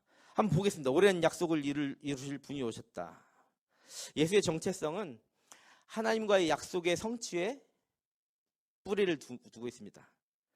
하나님은 아브라함을 통해 모든 민족에게 복을 주실 것을 약속하셨고, 다윗의 왕자를 통해 영원한 하나님 나라를 세울 것을 약속했어요. 또 언젠가 포로 생활을 하는 이스라엘 백성을 해방하며 약속의 땅으로 돌아오게 하실 것을 약속하셨습니다. 그리고 구주 예수 그리스도로 오랜 약속을 이루실 분 슈퍼스타 예수님을 우리에게 보내주셨습니다. 이 신약은 그래서 예수의 계보부터 시작합니다. 우리는 그리스도인으로서 예수의 계보는 우리의 계보이기도 한 것이에요. 여러분들이 그리스도인이잖아요. 예수의 사람들이고 하나님의 백성이잖아요. 그러니 예수의 계보는 우리의 계보와 같습니다. 우리는 아브라함으로부터 믿음의 유산을 이어받았기 때문입니다. 따라서 이 역사적 계보를 통해서 우리는 그리스도 안에서 진정한 자기 정체성을 발견하게 됩니다. 하나님께서는 예수 그리스도를 통해 모든 약속을 성취하셨습니다. 그러면 첫 번째, 예수님은 세상에 복을 주신 아브라함의 자손입니다. 마태복음 1장 1절부터 5절까지의 말씀 한번 읽어볼게요. 손 예수 그리스도의 계보라. 아브라함이 이삭을 낳고, 이삭은 야곱을 낳고, 야곱은 유다와 그의 형제들을 낳고, 유다는 다말에게서 베레스와 세라를 낳고, 베레스는 헤스론을 낳고, 헤스론은 람을 낳고, 람은 아비나답을 낳고, 아비나답은 나손을 낳고, 나손은 살몬을 낳고, 살몬은 라합에게서 보아스를 낳고, 보아스는 롯에게서 오벳을 낳고, 오벳은 이새를 낳고. 자, 이 얘기는 뭔가요? 슈퍼스타 태어나셨는데요. 오랜 약속을 이루실 바로 그분이 오셨는데, 첫 번째로 예수님은 세상에 복을 주시는 누구의 자손이다? 믿음의 조상인 아브라함의 자손이다라는 것이 이 계보 안에 있어요. 이것을 통해서 우리는 그냥 성경을 읽으면 우리 마태복음 첫 장을 이렇게, 여러분 지금 신약 아카데미잖아요. 마태복음 1장 첫 장을 읽을 때 여러분들 뭐 이런 얘기 제 딸한테도 들었다니까. 누가 누구는 왜 중요해? 중요해요. 왜? 누가 누구를 놓고 누구는 아브라함, 그 뭐야? 우리에게 시사하는 바는 뭐예요? 예수님이 세상에 복을 주시는 복의 근원이 될지라 아버지가 될 아브라함의 자손이다. 우리가 아브라함의 자손이다. 우리가 믿음의 자손이다라는 것을 깨달으라는 거예요. 누가 누구를 낳고 그냥 아까 불교 경전처럼 중님들이 외우는 것처럼 텅 빈 것처럼 읽지 마시고 의미를 부여하라는 거예요. 신약은 우리 삶과 밀접하다. 오랜 약속을 성취할 슈퍼스타 그분이 오셨다. 자, 두 번째, 같이 한번 따라볼게요. 시작. 예수님은 영원히, PPT 화면, 네. 제가 읽겠습니다. 시작. 예수님은 영원히 다스리시는 다윗의 자손이다. 마태복음 1장 6절부터 10절까지의 말씀입니다. 6절부터 7절까지 제가 빠르게 읽어드릴게요. 이새는 다윗 왕을 낳으니라. 다윗은 우리아의 아내에게서 솔로몬을 낳고, 솔로몬은 르호보암을 낳고, 쭉쭉쭉 가다 보면 바벨론으로 사로잡혀 갈 때에 요시안 요고냐와 그의 형제들 낳으니라. 이렇게 나오는데 이새는 누구를 낳았다고 했죠? 다윗은 누구입니까? 다윗이 시사하는 바가 뭡니까? 왕이잖아요, 왕. 그죠? 예수님이 다윗의 자손이라는 거죠. 다윗의 자손을 이야기할 예수님은 영원히 다스리는 다윗왕은 유대인들에게 시사하는 바가 커요. 초대 왕이고 통일 왕국을 가졌고 가장 존경받는 왕이었잖아요. 그 다윗 왕 이후로 나라가 분열되고 포로기를 살아갈 때 이 유대인들은 영원히 다스릴 자신들의 민족의 왕이 필요했어요. 그런데 다윗의 자손이라 예수님이 누구라고요? 다윗의 자손.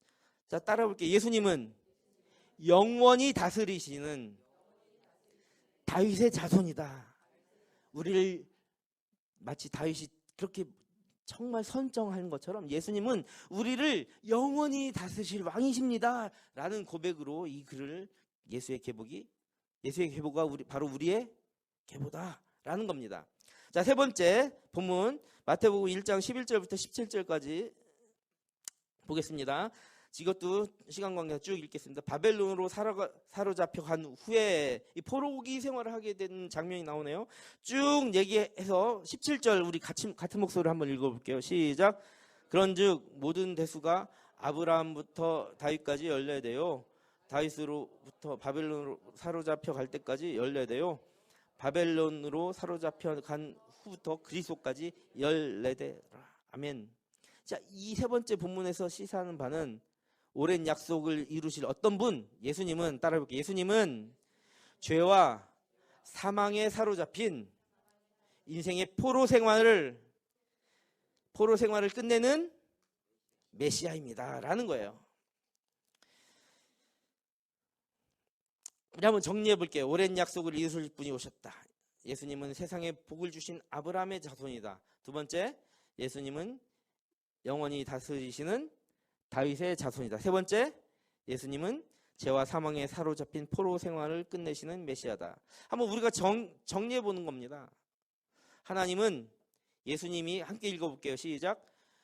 하나님은 예수님이 역사의 주인이시며 구원을 베푸시는 유일한 구원자이심을 선포하라고 우리를 부르십니다. 아멘. 자, 두 번째 한번 보겠습니다. 우리와 함께 하시는 하나님. 마태복음과 누가복음에는 하나님이 인간의 몸을 입고 갓난아이의 모습으로 세상에 오신 아름다운 그 장면을 보여줍니다. 사실은 누추하고 천하고 낮고 초라한 곳에 태어나셨죠. 당시 사회에서 푸대접 받았던 목자들에게 예수의 탄생 소식이 제일 먼저 선포되었다고 말씀하고 있습니다. 마태는 동방박사의 경배를 통해 온 열방에 복음을 전하고자 하시는 하나님의 계획을 알 수 있다고도 말하고 있습니다. 그렇다면 누가복음 2장 1절부터 보시면 그때 가이사 아구스토가 명을 내려 천하로 다 호적하라 하였으니 이 호적은 구레뇨가 수리아 총독이 되었을 때 처음 한 것이라 모든 사람이 호적하러 각각 고향으로 돌아가매 요셉도 다윗의 집 족속이므로 갈릴리 나사렛 동네에서 유대를 향하여 베들레헴이라 하는 다윗의 동네로 그 약혼한 마리아와 함께 호적하러 올라가니 마리아와가 이미 잉태하였더라. 거기 있을 그때에 해산날이 차서 첫 아들을 낳아 강보로 싸서 그 위에 뉘었으니 이는 여관에 있을 곳이 없음이러라. 자, 오랜 약속이 우리와 함께 하시는 하나님, 우리와 함께 하시는 이 하나님 어떻게 함께 하셨는가? 슈퍼스타 만왕의 왕께서 초라한 곳에 태어나셨습니다. 한번 따라해 볼게요. 슈퍼스타 만왕의 왕께서 초라한 곳에 태어나셨다. 여기 다윗이란 말이 나와요. 다윗의 집 족속. 자, 만왕의 왕이라는 거예요. 그런데도 어떻게 초라한 곳에 슈퍼스타 만왕의 왕께서 초라한 곳에 태어났다라고 하는 관점에서 읽는 거예요. 초라한 곳에 태어났다고 하는 그 당시 사는 많은 사람들의 삶과 무관하지 않다니까요. 자신들의 아픔, 자신들의 낮음, 하나님이 인간이 되면 그렇게 낮아지심을 이렇게 보여주고 친밀함을 보여주시는 그런 장면입니다. 두 번째, 누가복음 2장 8절부터 14절까지 본문을 보면 목자들에게 나타난 장면이 천사들이 이렇게 말하면 14절에 이렇게 찬송하고 있어요. 첫 번째 소식을 목자들에게 전하면서 지극히 높은 곳에서는 하나님께 영광이요 땅에서는 하나님이 기뻐하시는 사람들 중에 뭐라고요? 평화. 이게 복음이라니까요. 이 노래 14절이 그들에게 선포한 복음의 메시지예요. 예수의 정체성인 거죠. 자, 한번 따라 볼게요. 메시아께서 소외된 자들을 위하여 태어나셨습니다. 목자가 누굽니까? 그 당시에 가장 보잘것없는 그냥 푸대접 받는 그런 직종을 가진 사람들이에요. 메시아께서 소외된 자들에게 가장 먼저 그 기쁨의 소식을 알려드립니다. 세 번째 본문은 마태복음 2장 1절부터 3절 그리고 10절부터 12절까지의 말씀. 동방으로부터 박사들이 경배하러 오는 그런 장면입니다. 그런데 여기에는 그 별을 따라 보는 그런 장면이 보입니다. 그들이 별을 보고 매우 크게 기뻐하더라. 큰 별을 보고 따라온 거예요. 자, 여기에서는 이 주제가 이런 거예요. 온 열방을 비추실 슈퍼스타다. 한번 따라 볼게요. 온 열방 비추실 슈퍼스타. 세상에 빛이 태어나셨다. 우리 한번 정리해 보겠습니다. 슈퍼스타 만왕의 왕께서 초라한 곳에 태어나셨습니다. 소외된 자들을 위하여 태어났습니다. 올 열방을 비추실 세상의 빛으로 태어나셨습니다. 우리 한번 적용한 선교적 적용 한번 같이 따라 읽어볼까요? 시작. 목자들과 동방 박사들처럼 우리도 예수님의 은혜의 해를 증거하며 예수님을 열렬하게 찬양해야 합니다. 아멘. 아멘. 슈퍼스타, 우리와 함께 하신 슈퍼스타. 세 번째는 이제 예수의 어린 시절로 한번 가보겠습니다. 우리는 지금 소개하려고 하는 이 본문 세 가지 장면에서 하나님의 말씀을 향한 누구의 열정이냐면 누구의 열정이요? 예수의. 언제? 어린 시절에 하나님을 향한 예수의 열정을 우리는 발견할 수 있게 됩니다. 소년 예수께서는 성전에 머무르며 많은 지도자들과 질문을 주고받았습니다. 또한 자신의 행동을 이해하지 못한 부모님, 가족들에게 자신이 하나님의 일에 지금 앞장서고 나가고 있어요. 동참하고 있어요. 라고 가족들에게도 선언합니다. 하지만 거만하거나 불순종한 모습이 아니었습니다. 예수님께서는 하나님 아버지에 대해서 온전히 헌신하셨지만 지상의 부모님과 가족들에게도 순종하는 완전한 사람의 모습, 소년 예수님의 모습을 우리는 어린 시절에 발견할 수 있습니다. 우리 또한 말씀을 통해 예수님과 나와 함께하는 그 예수님과 이 말씀을 통해서 함께함으로 하나님의 영광을 드러내고 지혜와 순종 가운데 예수의 모습처럼 자라가도록 부름받은 사람입니다. 자, 한번 누가복음 2장 40절부터 47절 말씀. 아이가 자라며 강하여지고 지혜가 충만하여 하나님의 은혜가 그의 위에 있더라. 12살 시절에 예수님은 쭉 가다가 듣는 자가 다 그 지혜와 대답을 놀랍게 여기더라. 자, 한번 따라 볼게요. 예수님은 하나님의 율법을 배우고 사모하십니다. 예수님이 그랬다는 걸 끝난 것이 아니라 우리도 어린 시절부터 그렇게 성장해 나가야 된다는 것을 우리가 이 말씀을 통해 도전받고 배울 수 있어야 됩니다. 두 번째 본문은 그의 부모가 놀라고 어찌하여 이렇게 하였느냐 근심하여 찾았다 하니까 내가 아버지 집에 있어야 될 줄을 알지 못하셨나이까? 이런 말씀을 하고 있습니다. 한번 따라해 볼게요. 예수님은 아버지의 일에 참여하십니다. 세 번째 본문은 예수께서 함께 내려가서 나사렛에 이르러 순종하여 받드시더라. 부모가 깨닫지 못하고 있으니까 순종하며 그 나머지 시키는 일들을 이제 열심히 듣고 있는 거예요. 그런데 그 부모가 깨닫지 못했는데 마리아는 예수의 말을 이렇게 마음에 두고 있는 거예요. 그렇게 예수는 지혜와 키가 자라가며 하나님과 사람에게 점점 더 어떻게 된다고요? 사랑스러워 하시니라. 한번 정리해 보겠습니다. 예수의 어린 시절. 예수님은 하나님의 율법을 배우고 사모하셨고 하나님의 일에 참여하셨으며 많은 사람들에게 사랑스러운 존재였어요. 우리 한번 외쳐볼게요. 시작. 하나님은 우리에게 같이 한번 읽어보겠습니다. 시작. 하나님은 우리에게 예수님과 함께 하나님의 일에 참여함으로써 지혜와 순종을 배우라고 말씀하십니다. 자, 이렇게 예수님의 어린 시절을 읽어가는 거예요. 자, 이제 네 번째 슈퍼스타 어떻게 되시나? 예수님의 이제 생애를 쭉 따라가고 있습니다. 예수님께서 세례를 받으시는 장면입니다. 이제 우리는 세례 요한을 만나보게 될 겁니다. 그는 예수님의 지상 사역을 위한 길을 예비한 예언자입니다. 그는 사람들에게 죄 사함을 위한 회개의 메시지를 선포하고 하나님에 대한 헌신과 다짐, 그 상징, 헌신과 다짐의 상징이 세례라는 거예요. 그 세례를 받으라 선포하며 세례를 또 베풀고 있습니다.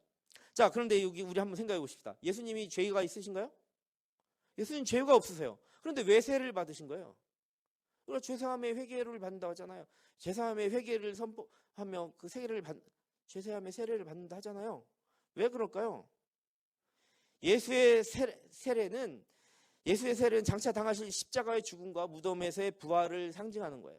세례 받으실 때 그분 위에 선포된 말씀은 그리스도 안에 있는 우리 모두에게 적용하시기 위해서 그렇게 하신 거예요. 예수님께서 세례를 받으셨잖아요. 예수님께서 세례를 받으신 것은 하나님에 대한 완전한 순종을 이야기하는 거예요. 예수님께서 이렇게 죽음과 부활 안에서 우리는 그의 세례가 예수의 죽음과 부활 안에서 우리와 연합하는 거예요. 그리스도와 연합하는 상징이 예수의 세례 받으심이에요. 예수께서 세례를 받으심으로 우리 같이 낮아지셨고 우리의 죄와 허물을 용서하시는 십자가와 부활을 통해 그리스도와 연합하게 하는 상징적인 표징이 된 거예요. 그래서 세례는 예수님의 죽음과 부활 안에서 그리스도와의 연합을 상징하는 거예요. 우리가 성부와 성자 성령의 이름으로 세례를 받잖아요. 그러면 여러분들은 그 세례를 받음으로 인하여 비로소 그리스도와 연합하는 거예요. 그리스도인으로 확증하는 그런 선언을 하게 되는 거예요. 하나님의 백성이 되었다는 표시인 것입니다. 그러니 세례가 중요한 거예요. 자, 첫 번째 본문 마태복음 3장 1절 세례 요한이 천국을 전파하다, 이 장면입니다. 그때 세례 요한이 이르러 유대 광야에서 전파하며 말하되 회개하라, 천국이 가까이 왔느니라. 메시지 중심이 뭐죠? 회개하라. 그러면서 6절에 보니까 자기들의 죄를 자복하고 요단강에서 그에게 세례를 받더니, 이 장면은 세례 요한의 등장을 얘기하는 거죠. 세례 요한이 등장함으로써 예수의 세례가 있었던 것이고 우리가 그리스도와 연합할 수 있었던 거예요. 그러니 세례 요한의 역할은 예수님의 길을 예비하였던 역할입니다. 한번 따라해볼게요. 세례 요한이 예수님의 길을 예비합니다. 자, 7절부터 12절에 보니까 요한이 바리새인과 사두개인들이 세례 베푼데 오는 거 보고 독사의 자식들아 하면서 이렇게 막 회개에 합당한, 정말 열매를 맺어라 이렇게 선포하면서 쭉 불에 태울 것이다 하고 막 정말 회개를 선언하는 장면이 나옵니다. 이 장면은 한번 따라해볼게요. 세례 요한이 회개를 선포하고 세례를 베푸는 장면이다. 자, 드디어 이제 마지막 장면이 나옵니다. 마태복음 13장 13절부터 17절까지 이때 예수께서 갈릴리로부터 요단강에 이르러 요한에게 세례를 받으려 하시니 요한이 말려 이르되 내가 당신에게서 세례를 받아야 할 터인데 당신이 내게로 오시나이까? 예수께서 대답하여 이르시되 이제 허락하라. 우리가 이와 같이 하여 모든 의를 이루는 것이 합당하니라 하시니 이에 요한이 허락하는지라. 예수께서 세례를 받으시고 곧 물에서 올라오실 때 하늘이 열리고 하나님의 성령이 비둘같이 자기 위에 임하심을 보시더니 17절 같이 한번 읽어볼게요. 시작. 하늘로부터 소리가 있어 말씀하시되 이는 내 사랑하는 아들이요 내 기뻐하는 자라 하시니라. 아멘. 이 장면은 하나님의 아들이 세례를 통하여 자기 백성과 같이 되셨다라는 장면입니다. 우리 한번 정리해 보겠습니다. 세례 요한이 예수님의 길을 예비합니다. 세례 요한이 회개를 선포하고 세례를 베풉니다. 하나님의 아들 예수가 세례를 통하여 자기 백성과 같아지셨습니다. 하나님이 우리와 연합하는 장면입니다. 우리 한번 선교적 적용 같이 읽어보겠습니다. 시작. 하나님은 우리에게 회개하라고 하나님 백성으로서 예수님과 하나가 되는 표시로 세례에 참여하라고 말씀하십니다. 우리는 하나님이 기뻐하시는 아들 안에 있는 하나님 아버지의 사랑하는 자녀들입니다. 아멘. 그의 백성이 비로소 되는 거예요. 세례를 받음으로 우리는 진정한 천국 백성으로 자리로 나아가는 표시입니다. 하나님 우리에게 회개하고 하나님의 백성으로 예수님과 하나가 되는 표시로 세례를 받으라고 하셨습니다. 우리는 하나님이 기뻐하시는 아들 안에 있는 그의 사랑하는 자녀다. 자, 오늘 이제 마지막 시간으로 다가가고 있습니다. 마지막 시험을 이기시다. 자, 예수께서 세례를 받으셨어요. 세례를 받으시고 나서 본격적으로 공생애를 준비하시기 위해서 광야에서 40일간이나 금식하시고 뭐 했죠? 기도하셨어요. 말 그대로 광야 같은 상태였어요. 광야 같은 상태에서 광야 시험을 이기신 예수님은 이제 우리는 만나게 될 거예요. 탐욕과 유혹에 무너져서 에덴 동산에 쫓겨났던 아담과 하와 알죠? 그것과 달리 시험을 이기셨어요. 또 정말 종살이 하던 곳에서 해방시켰는데도 불구하고 하나님을 원망하고 의심하며 스스로 광야 생활을 정말 불을 지폈던, 금방 지나갈 수 있었던 그 광야 생활을 오히려 더 하게 만들었던 이스라엘 백성들과 달리 예수님은 하나님의 뜻을 어기지 않았어요. 무엇을 놓지 않았나? 한번 따라해 볼게요. 말씀을 놓지 않았다. 어떻게 했다고요? 여러분들, 우리가 40일간 기도했다고 했잖아요. 여기서 우리 이 말씀을 보면서 깊은 묵상과 커다란 감명을 받아야 돼요. 여러분들 기도 많이 하시죠? 여러분 어떤 기도 많이 하셔요? 저도 그랬어요. 저도 그럴 때 있어요. 비나이다 기도. 근데 비나이다가 잘못됐다는 건 아닌데, 모든 기도에 회개가 동반하고 자신을 돌아보는 그것이 먼저잖아요. 그리고 하나님을 향해서 내가 어떠한 자신의 결단이 나와야 되잖아요. 자기 삶은 변한 게 하나도 없어. 똑같이 살아가려고 그래. 그리고 더 막 그거 아웅다웅해. 그러면서 비나이다. 그런 기도를 많이 하고 그런 소망을 많이 한다는 거예요. 근데 예수님은 그런 기도를 하지 않았어요. 예수님은요, 이스라엘 백성처럼 불평하는 기도 안 했어요. 비나이다 잘못하면 불평하거든요. 기도하다가 딴 생각하고 잡생각하고 있어요. 어떨 때는 그런 실제적인 그런 사람들이 많이 있어요. 그런데 자신의 욕구와 욕심을 위한 그런 기도 하지 않았고, 그것을 위해서 말씀을 붙들지도 않았어요.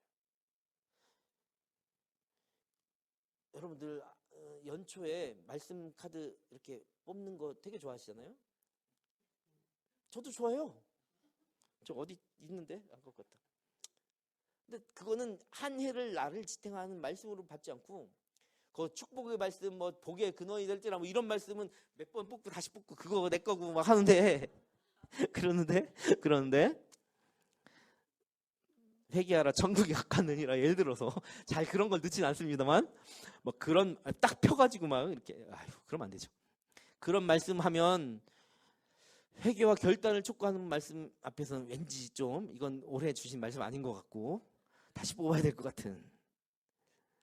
예수님은 아담과 하와같이 욕심에 무너지지도 않았고 이스라엘 백성처럼 광야 시험 앞에서 하나님의 뜻을 떠나지 않았습니다. 자신의 욕심과 욕구를 위해 하나님께서 주신 약속의 말씀을 불신하지도 않았습니다. 이 땅에서 영화와 영광을 취하는 대신에 십자가만 바라보며 묵묵히 사단의 유혹과 시험을 이겨내셨어요. 그리고 나서 공생애를 시작하셨어요. 그리스도인인 우리도 이 예수를 믿음으로써 이 말씀 앞에서 우리는 힘을 얻는 거예요. 어떤 힘? 광야 같은 시험 당함과 달콤한 유혹 앞에서도 우린 맞서 이길 힘이요. 여러분들 달콤한 이런 유혹 딱 들이면 무너질 수 있습니다. 여러분들 광야 같은 상황이 우리에게 펼쳐지면 무너질 수 있습니다. 여러분 광야에서 40일간 금식하고 온 영과 육이, 온 만신창이가 광야 같은 그 상황에서 이 세 가지 유혹은 정말 우리가 심도 있게 읽어야 돼요.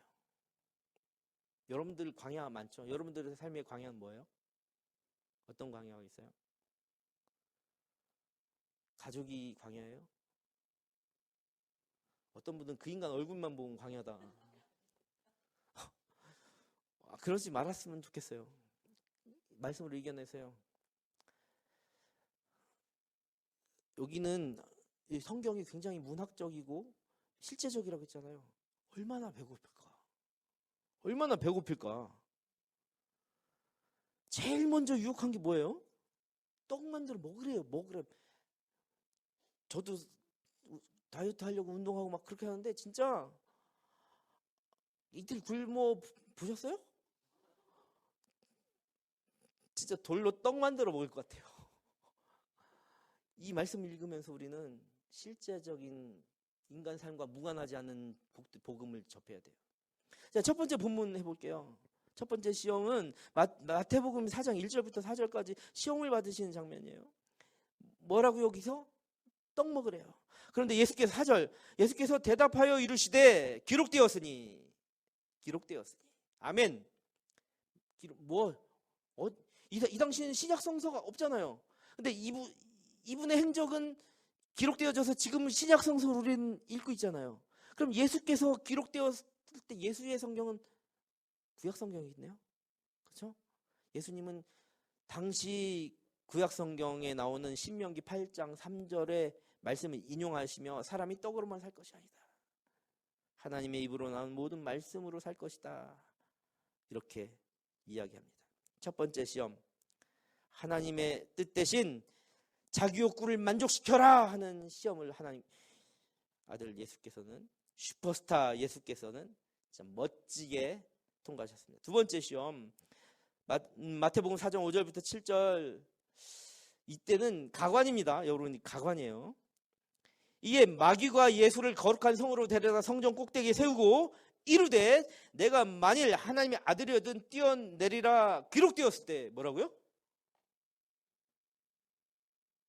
뭐라고 써 있어요? 기록? 지금 마귀가 그러면 그 당시 성경인 마귀가 성경을 인용하고 있네요.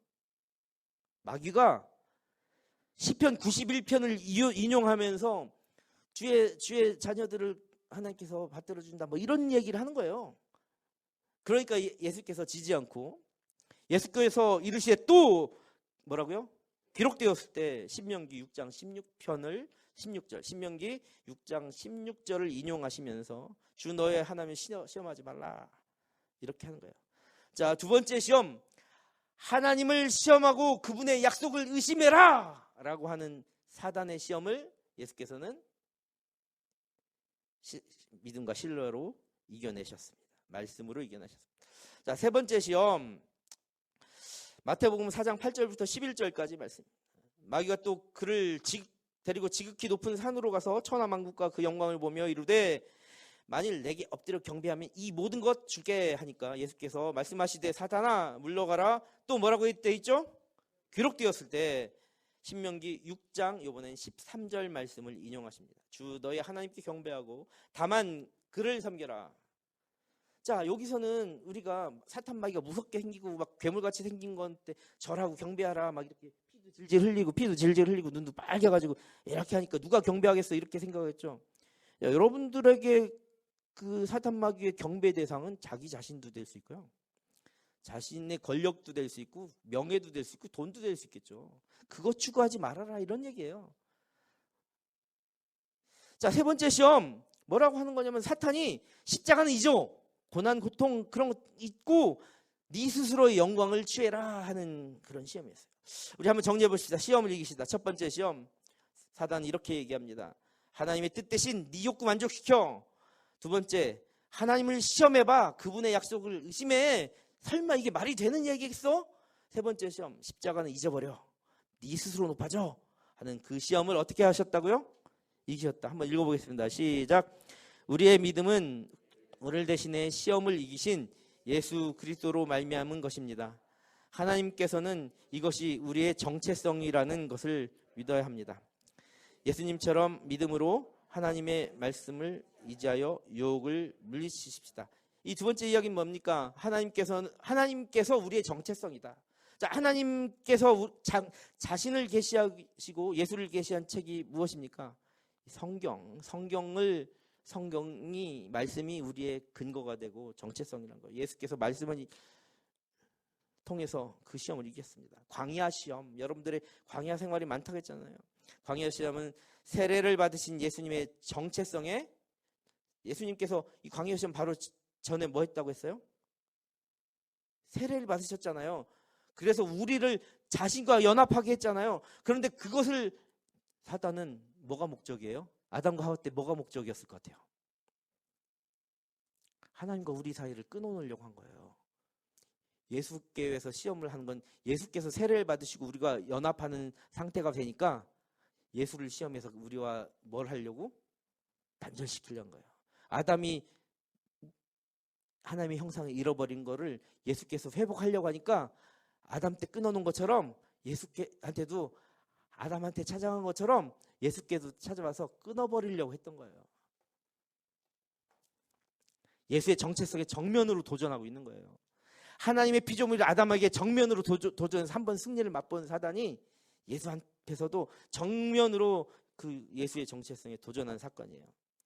예수님께서 이 광야 시험을 통과하고 이기신 이 승리는 말씀을 믿으며 하나님만 의지하며 섬기며 예배하는 예배자로 경배하겠다고 하는 그 예수님의 결심이 이룬 결과이자, 여러분들 아까 광야가 무엇이냐고 물어봤잖아요. 우리는 흔히 생각할 때 내가 힘든 사건, 뭐 관계 이런 것만 생각할 텐데, 요즘 현 시대가 그리스도인의 정체성을 위협하고 있는 많은 현 시대 그런 일들, 그리스도인으로 살아가는 것이 정말, 나 교회 다녀 말 한마디 하는 것이 학교 다닐 때부터 힘들어서 그렇게 자라와서 이제 성년이 돼서도 교회 다니는 것이 창피하고 그리스도의 정체성을 위협받고 있는 현 시대 성도들에게 좋은 본보기가 되는 겁니다.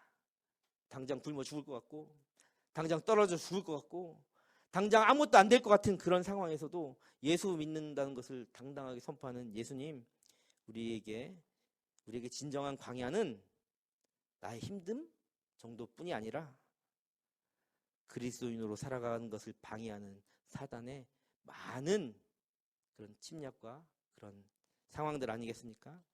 좋은 본보기가 되어야 됩니다. 이 성경을 그렇게 읽는 거예요.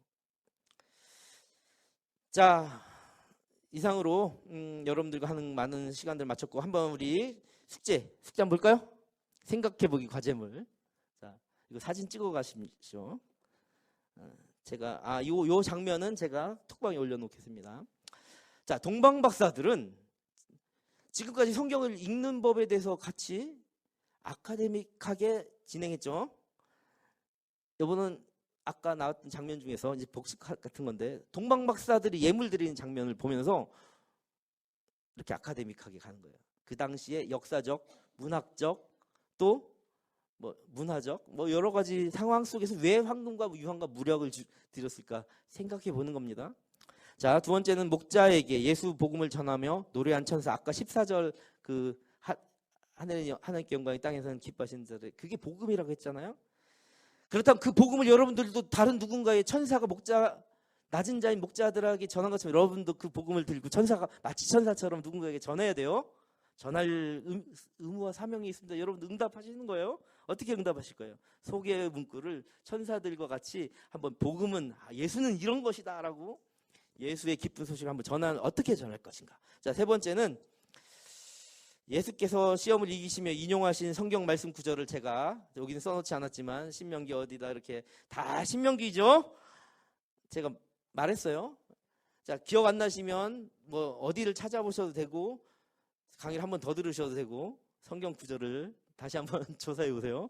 네 번째는 아까 예수께서 광야 시험을 통과했다지만 현대 우리에게 어떠한 그런 광야, 어떠한 시험이 있을까? 지금 제가 물어봤을 때 요즘 뭐 장사가 안 되고 요즘 뭐 취업이 안 되고 요즘 뭐 많은 그런 것도 가능해요. 왜냐하면 영육 간의 시험들이 있으니까, 실제적인 거니까. 그것이 나쁘다는 얘기 절대 아니었어요. 역사적인 예수의 시험 앞에서 먹는 시험 이거 처음이었잖아요. 그러니까 요즘 일이 잘 안 풀려 이런 거 다 같이 기도 제목으로 나누려고 하는 겁니다. 그러니까 여러분들 영육 간의 시험, 영적이고 또 아까 그리스도의 정체성을 근본적으로 뒤흔들려고 했던 그 영적인 시험, 육적인 모든 시험이 어떤 자신만의 광야가 있는지 한번 생각해 보시기 바랍니다. 안녕하세요. 오늘은 신앙 아카데미 첫 시간인데요. 저는 신약 성경을 담당한 임마누엘 목사입니다. 본격적으로 수업을 진행하기 전에 매력적인 신약 성서에 대해 전체적인 개요 설명을 하도록 하겠습니다. 신약은 새로운 언약이라는 뜻으로 예수 그리스도의 죽음과 부활을 통해 인간과 하나님 사이에 새로운 언약이 성립된 것을 말합니다. 신약은 구약 성경의 약속과 예언을 완성하기 위하여 이 땅 위에 구세주로 오신 예수 그리스도를 계시하는 새로운 은혜와 구원의 언약입니다. 이제 신약에 대해 자세히 살펴보겠습니다. 신약은 구약 성경 다음에 나오는 성서입니다. 총 27권의 책으로 이루어져 있으며 예수 그리스도의 삶과 가르침 그리고 그의 제자들에 대한 이야기가 담겨 있습니다. 신약은 구약 성경과 함께 기독교 성서로서 중요한 위치를 차지하고 있습니다. 신약의 목적은 무엇일까요?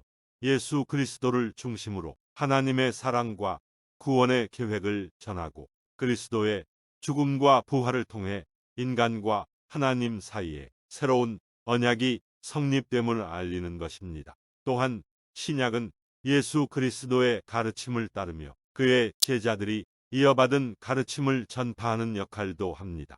신약은 총 4개의 부분으로 이루어져 있습니다. 첫 번째는 복음서입니다.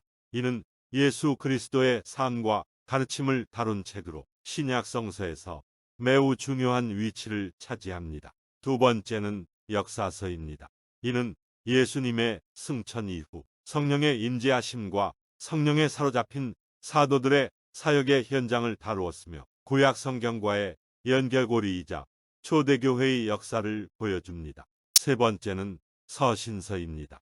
이는 예수 그리스도의 제자들이 남긴 편지들을 다룬 책으로 신약 성경에서 가장 많은 부분을 차지합니다. 마지막으로 예언서입니다.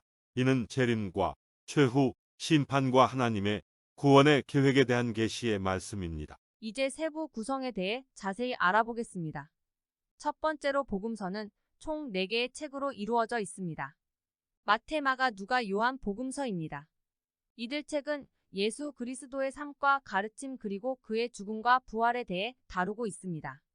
각 복음서는 다소 다른 시점과 관점에서 이야기를 전달하고 있어 이를 종합적으로 이해하면 예수 그리스도의 삶과 가르침을 더욱 깊이 있게 이해할 수 있습니다. 두 번째로 역사서는 사도행전이라는 책으로 이루어져 있습니다. 이 책은 예수 그리스도의 죽음과 부활 이후부터 사도들의 역사를 다룹니다. 사도들은 예수 그리스도의 가르침을 따라 전 세계에 복음을 전파했으며 이 책은 그들의 이야기를 담고 있습니다. 세 번째로 서신서는 예수 그리스도의 제자들이 남긴 편지들로 이루어져 있습니다. 이들 편지는 그 시대에 살던 교회들이나 동역자들에게 보내진 것이며 그 교회들에서 겪는 문제들에 대한 조언과 격려를 담고 있습니다. 이 편지들은 기독교 교리의 기초를 제공하며 여전히 많은 사람들에게 읽히고 있습니다. 마지막으로 예언서는 요한계시록이라는 책으로 이루어져 있습니다. 이 책은 예수 그리스도의 재림과 최후 심판 그리고 하나님의 계획에 대해 다룹니다. 계시록은 비유적인 표현이 많이 사용되어 있어 해석이 어려운 부분이 있지만 그 안에 담겨 있는 중요한 메시지를 이해하는 것은 신약 성경 공부에서 필수적인 부분입니다. 이상으로 신약 개론에 대한 설명을 마치겠습니다. 신약은 예수 그리스도의 삶과 가르침 그리고 죽음과 부활을 중심으로 하나님의 사랑과 은혜 구원의 계획을 전하며 신약 성경 공부에서 매우 중요한 위치를 차지하고 있습니다. 신약의 책들은 서로 다른 문체와 서로 다른 관점에서 기록되어 있지만 하나님의 계획과 예수 그리스도의 역할에 대한 일관된 메시지를 전달합니다. 성경은 단순한 서적이 아니라 하나님의 말씀이며 신약도 마찬가지입니다. 신약은 우리가 하나님과의 관계를 체계하고 죄에서 구원받을 수 있는 길을 열어주는 보물 같은 존재입니다. 그러므로 신약 공부는 우리가 하나님과의 교제를 더욱 깊이 있게 하며 삶의 방향을 잡는 데 매우 중요한 역할을 합니다. 이번 주에는 신약 개론에 대해 대략적으로 살펴보았습니다. 다음 시간부터는 신약 성경의 각 책들과 그 속에 게시된 예수의 말씀과 이적에 대하여 그리고 등장인물과 사건들에 대하여 상세하게 이야기를 하면서 신앙 아카데미 시간을 좀 더 깊이 있고 흥미롭게 이어나가 보도록 하겠습니다. 감사합니다. 네. 사랑하고 축복합니다. 네, 수고하셨습니다. 네, 사랑하고 축복합니다. 우리 함께 하나님께 박수 올리며 이상으로 신앙 아카데미 제1강 신약반 수업을 마치도록 하겠습니다.